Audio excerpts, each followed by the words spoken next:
அனைவருக்கும் வணக்கம்.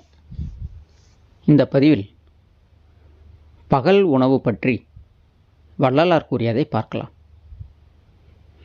பச்சரிசி சோறு உண்ண வேண்டும். சோறை வடித்துதான் உண்ண வேண்டும். பொங்கி உண்ணல் வேண்டாம். சாதம் அதிக நெகிழ்ச்சியின்றி கடினமும் இன்றி இருக்க வேண்டும். கருணைக்கிழங்கை தவிர வேறு கிழங்கு வகைகள் கூடா.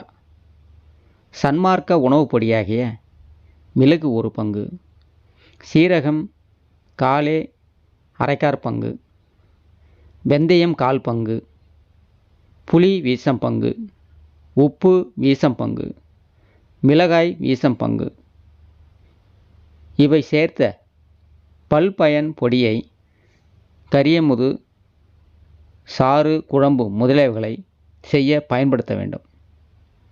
கடுகு முதலிய தாளிப்பு வேண்டாம். சீரகம் தாளிக்கலாம். நல்லெண்ணெய் மட்டுமே கூடும். கத்திரி, வாழை, அவரை, முருங்கை, பீர்க்கன், கல்யாண பூசணி, புடலை, தூதுவளங்காய், கொத்தவரை, பேயன்காய் முதலியவைகள் பதார்த்தம் செய்தல் கூடும். அப்ப வர்க்கம், சர்க்கரை பொங்கல், புளியோதரை, வடை முதலிய சித்திர அன்னங்கள் கூடா. எப்போதாவது ஒரு முறை கொள்ளலாம். புளியாரைக்கீரை தினமும் கிடைக்கணும் நன்று. கரிசலாங்கண்ணி, தூதுவளை, முன்னை, பசலை, முருங்கை முதலிய கீரைகளை பருப்போடு சேர்த்தும் மிளகோடு சேர்த்தும் புளியிட்டும் தனித்தும் கறி செய்து கொள்ளக்கூடும். புளித்த தயிர் சேர்த்து கொள்ளலாம். பருப்பு வகைகளில் முளைக்கட்டிய அல்லது முளை கட்டாத துவரம்பருப்புடன் மிளகு சேர்த்து கடைதல், துவட்டல், துவையல் செய்தல், குழம்பிடல், வேறொன்றில் கூட்டல் முதலியவாக செய்து குறைவாக நெய் சேர்த்து கொள்ளுதல் கூடும். மற்ற பருப்பு வகைகள் அவசியமல்ல.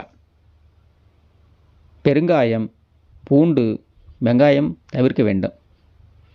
பேயன் அல்லது ரஸ்தாளி அல்லது பங்காள வாழையை தவிர வேறு பழவகைகள் எப்போதுமே கூடா.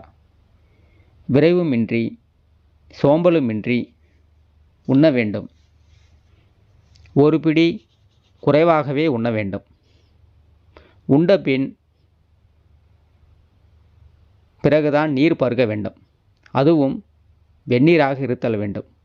குறைவாக பருக வேண்டும். இப்பதிவு பிடித்திருந்தால் லைக் பண்ணுங்கள். உங்கள் நண்பர்களுக்கு ஷேர் பண்ணுங்கள். என்னுடைய அடுத்தடுத்த பதிவுகளை பார்ப்பதற்கு சப்ஸ்கிரைப் பண்ணுங்கள். நன்றி, வணக்கம்.